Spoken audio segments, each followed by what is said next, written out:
சிவபெருமானோட உருவங்களில் ஒன்றான காலபைரவர் அவதரித்ததாக போற்றக்கூடிய காலபைரவர் ஜெயந்தி நவம்பர் மாதம் வரக்கூடிய தேய்பிரி அஷ்டமி திதி அன்னைக்கு வருது.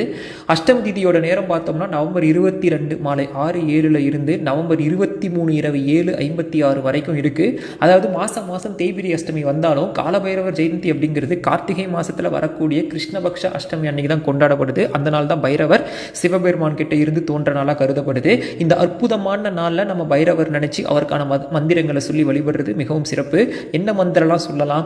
காலபைரவருக்கான காயத்ரி மந்திரம் சொல்லி வழிபடலாம்.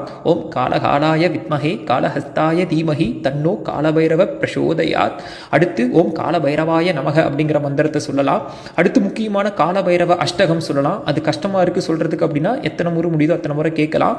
நம்முடைய துன்பத்தை நீக்கி மோட்சம் தரக்கூடிய கடவுளாக கருதப்படுறவர் காலபைரவர். இந்த ஒரு நாளில் மட்டும் இல்லாமல் எப்பயுமே நாம காலபைரவரை வணங்கி அவரோட அருளை பெறுவோம். சிவாய நமக. திருச்சிற்றம்பலம்.